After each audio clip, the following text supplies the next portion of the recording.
Bonjour à tous, je suis ravie de vous retrouver aujourd'hui pour une nouvelle vidéo et il s'agit d'une vidéo particulière puisque aujourd'hui sort mon dernier roman Dans l'ombre de Narcisse et donc je suis très contente de pouvoir vous tourner cette vidéo et de pouvoir en fait vous présenter ce roman puisque cette vidéo vraiment sera dédiée à ce roman, mon dernier roman. Je vais vous parler un petit peu du processus d'écriture, du pourquoi cette idée de roman, de quoi ça parle, combien de temps il m'a fallu pour l'écrire, pour le faire éditer, etc. Je vais vraiment vous donner plein de détails sur le parcours éditorial de ce roman là. Ça peut vous donner aussi des petites idées de comment ça se passe point de vue édition d'un roman, combien de temps ça prend, etc. Donc voilà, dans cette vidéo je vais vraiment parler exclusivement de ce nouveau roman. Donc je commence par les aspects un petit peu techniques. Ce roman est vendu au prix de 7,99 € en numérique. Donc actuellement, au moment où je tourne cette vidéo, il n'est disponible qu'en format numérique, mais dans quelques mois il sera également possible de l'acheter en format broché. C'est une particularité de ma maison d'édition, donc qui est BMR Édition, qui fait partie du groupe Hachette. Voilà, ils sortent toujours les romans en version numérique et quelques mois plus tard en version papier. Mon roman fait 88 000 mots, ce qui correspond à environ un petit peu moins, je pense, de 300 pages. Alors par rapport aux dates, j'ai commencé à écrire ce roman au mois de février 2019 et j'ai terminé l'écriture avec les corrections comprises en février 2020. Donc il m'a fallu un an pour écrire et corriger ce roman. J'ai envoyé mon manuscrit à ma maison d'édition le 29 février 2020 et j'ai reçu une réponse positive le 6 mai 2020. Un mois plus tard, donc le 3 juin, j'ai reçu mon contrat à signer et j'ai ensuite reçu ma première salve de correction le 23 juillet. Donc vous voyez, il y a plus ou moins à chaque fois un mois qui s'écoule entre chaque processus. En même temps que ma première salve de correction, j'ai également reçu la couverture que j'ai validée directement. J'ai ensuite reçu la deuxième salve de correction le 26 août, donc plus ou moins un mois après la réception de la première salve de correction. Il faut dire que moi mes corrections sont très rapides. Je pensais que la première correction allait prendre du temps au vu des nombreux commentaires, mais en fait c'est une correction qui m'a pas pris beaucoup de temps finalement. Il n'y avait pas tant que ça a été très vite et du coup moi je peux rendre comme ça très rapidement mes corrections. Et donc après la prochaine étape c'est la publication qui est aujourd'hui, donc le 11 septembre 2020. Alors de quoi parle ce roman? Je vous laisserai le résumé, la quatrième de couverture en barre d'informations, mais avec mes mots je vais essayer de vous expliquer un petit peu donc le contenu de ce roman. Donc on va suivre l'histoire de Livia, qui est une jeune femme mère de 2 enfants, des jumelles qui ont 2 ans et demi. Elle s'est séparée du père de ses enfants voilà un an et donc on la retrouve là un an plus tard, un an après sa séparation. Séparation qui a été très difficile parce que son ex-compagnon Marvin est quelqu'un d'extrêmement toxique qui lui a pourri la vie durant toutes les années où elle est restée avec lui. Qui l'a manipulée, qui lui a fait vraiment perdre toute confiance en elle, toute estime d'elle-même, qui l'a isolée de tous ses proches. Vraiment il a eu une emprise très malsaine sur elle. Elle a quand même fini par réussir à s'extirper de cette relation pour tenter de se reconstruire. Un an plus tard, son ex fait toujours partie de sa vie puisqu'il est le père de ses filles et qu'elle ne peut pas s'en défaire. Il exerce toujours une influence sur elle et il lui interdit bien entendu de se remettre en couple avec quelqu'un. Elle sait très bien que si elle devait retrouver quelqu'un d'autre, tomber amoureuse d'un autre homme, il lui pourrirait la vie comme jamais. Donc du coup elle s'interdit vraiment de rencontrer un autre homme. Elle tente vraiment de se reconstruire mais c'est pas facile. Ces petites font leur rentrée à la maternelle, donc c'est un roman qui se déroule en Belgique. Donc chez nous en Belgique, les enfants à 2 ans et demi commencent l'école en accueil. Ça s'appelle l'accueil chez nous. Donc ces petites font leur entrée en accueil et elle fait la rencontre d'un papa d'élève dont la petite fille rentre également dans cette classe. Et il y a une espèce d'attirance qui va se produire entre eux. Ça va être un petit peu compliqué puisque Livia sait qu'elle ne doit pas tomber amoureuse parce qu'elle a trop peur des réactions de son ex-compagnon. Tandis que Joachim, donc le prénom du papa d'élève, est très réticent également à s'engager dans une relation parce qu'il a un vécu assez compliqué. Il a vécu des choses vraiment difficiles et il est assez réticent à s'engager avec une femme. De fil en aiguille, ils se rapprochent tout de même et une relation va commencer va naître. Mais bien entendu, cette relation sera très compliquée puisque Marvin ne va pas l'accepter et va se mettre vraiment en quête de pourrir la vie de Livia, donc de son ex-compagne. Il va utiliser les enfants comme moyen de pression.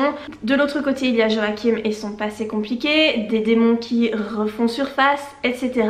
Rien n'est simple pour Livia, sa vie elle pensait pouvoir revivre une histoire d'amour et être enfin heureuse, mais évidemment c'est pas comme ça que ça se passe. Et donc la question est comment est-ce que ça va se terminer, parce que Marvin ne lui foutra jamais la paix, elle le sait très bien. Donc quelle sera l'issue de cette relation?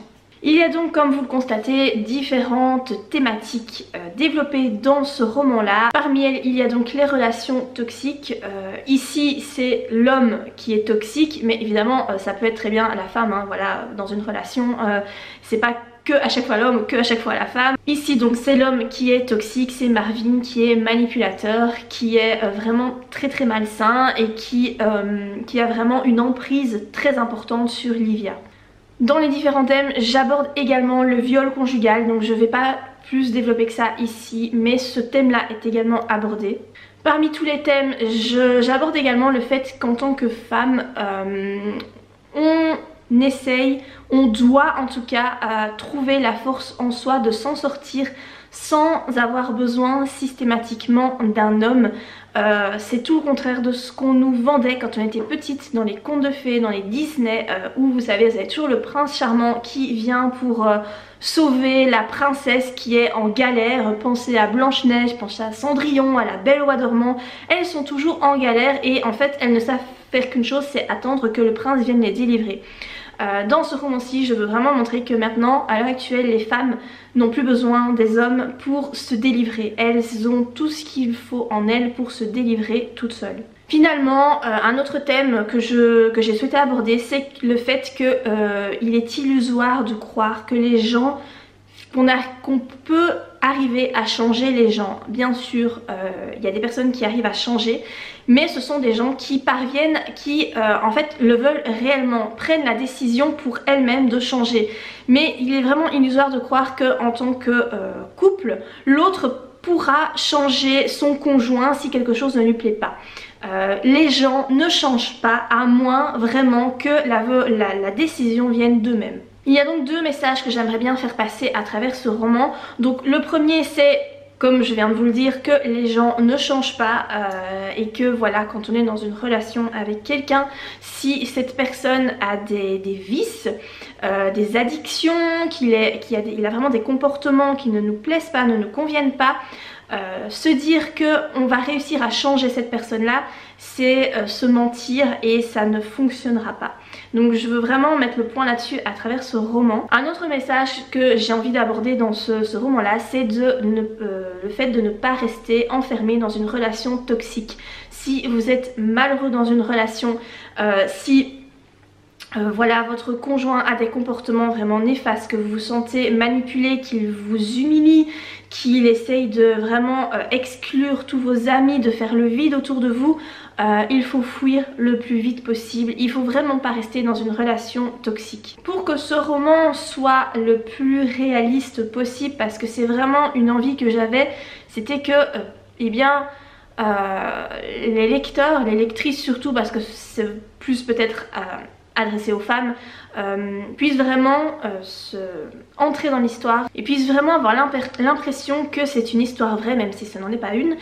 Et donc pour que ce soit vraiment très réaliste, j'ai fait un travail de recherche. Entre autres, j'ai lu un livre de psychologie sur les pervers narcissiques. Je vous laisserai le lien de ce livre que j'ai lu en barre d'infos. J'ai également regardé pas mal de vidéos de chaînes YouTube axées sur la psychologie et plus particulièrement sur les pervers narcissiques. Et finalement j'ai lu pas mal de témoignages sur internet voilà, de personnes victimes de pervers narcissiques. Par rapport aux personnages qui sont développés dans cette histoire, ce sont des personnages, les traits en tout cas marquants de ces personnages là viennent de personnes réelles que j'ai réellement connues. Alors ce ne sont pas exactement trait pour trait des gens qui existent, des gens que je connais, mais les traits de caractère en tout cas sont très similaires à des personnes que je connais. Par rapport au caractère donc, hein, par rapport au physique, c'est complètement inventé. Voilà, je me suis pas du tout basée. Le physique de mes personnages dans mon roman n'est pas du tout le même physique que les personnes que je connais réellement. J'ai fait comme ça pour essayer encore une fois d'être la plus réaliste possible, d'être la plus plausible possible, que ces personnes... je me suis vraiment basée sur des réactions, en particulier pour Marvin qui est donc la personne toxique. Vraiment les réactions qu'il a, les réflexions qu'il fait à Livia, ce sont des réflexions que j'ai déjà réellement entendues. C'est pas inventé en fait, c'est vraiment parfois ça peut même être un peu abusé, mais j'ai vraiment connu quelqu'un qui avait ce genre de réflexion. Après Marvin évidemment je l'ai poussé à son maximum de sa noirceur, on va dire ça comme ça. C'est vraiment un être abject que j'espère vous allez détester, mais je pense qu'on ne peut pas faire autrement tellement il est détestable. Par rapport à Joachim qui est plus le gentil de l'histoire, il n'est pas tout blanc ni tout noir, voilà. J'ai vraiment eu envie de faire des personnages qui étaient, je vous le répète, réalistes. Joachim n'est pas tout blanc, n'est pas tout noir, vous allez découvrir pourquoi dans le roman. Encore une fois, je me suis basée sur quelqu'un que je connais, qui a des très bons côtés et des côtés un petit peu moins sympathiques, et voilà, ces côtés-là se retranscrivent dans ce personnage-là. Et par rapport à Livia, c'est un petit mélange entre... voilà, une femme que je connais. Il y a également un petit peu de moi dans ce personnage là, puisque moi tous mes personnages féminins de tous mes romans ont des traits qui sont semblables à ma personnalité. Je mets toujours un petit peu de moi dans mes personnages féminins, voilà, c'est systématique dans mes romans. Donc voilà par rapport à la présentation de cette histoire. Écoutez, j'espère que vous l'apprécierez si vous comptez lire ce roman. J'y ai vraiment mis tout mon cœur, toutes mes tripes. J'ai vraiment essayé de garder à l'esprit tout au long de l'écriture que ce roman devait aider les femmes, soit à leur faire prendre conscience qu'elles sont dans une relation toxique, soit si elles sont sorties de cette relation toxique, de leur faire prendre conscience qu'elles peuvent s'en sortir, de leur montrer qu'il y a de l'espoir et qu'elles peuvent trouver la force en elles de se sortir de ça, se sortir de ce cauchemar. Donc j'espère vraiment que le but que j'avais en écrivant cette histoire sera atteint. Si vous connaissez quelqu'un, une femme plus particulièrement qui est dans une relation toxique, peut-être lui conseiller cette histoire, ça pourrait peut-être l'aider, voilà, à se sortir de ça ou à lui redonner espoir. C'est vraiment ma volonté première en écrivant ce livre. Alors je précise aussi qu'il n'y a aucune scène érotique dans cette histoire. Il n'y a pas du tout de sexe. Voilà, j'écris habituellement des romans érotiques. Celui-ci ne l'est pas du tout. C'est le premier que j'écris où il n'y a pas de scène de sexe. C'est vraiment une histoire d'amour contemporaine, plus axée vraiment sur la psychologie des personnages. Donc voilà, écoutez, si vous le lisez, n'hésitez pas à mettre un petit commentaire sur la plateforme où vous l'avez téléchargé, donc Amazon, Kobo, etc. Le fait de mettre un petit commentaire, même très court, hein, ça doit pas être forcément très long, ça aide vraiment l'auteur à se faire connaître et à donner envie à des lecteurs potentiels d'acheter le livre. Donc vraiment, si vous savez prendre quelques minutes pour laisser un petit commentaire, ça fait vraiment extrêmement plaisir aux auteurs. De ça déjà on a une preuve qu'on est lu et puis voilà, ça nous aide quand même beaucoup pour vraiment voilà se créer une communauté. Donc écoutez, voilà, mon roman est à présent dans la nature. Je suis super contente, comme à chacune de mes sorties, c'est vraiment une petite victoire.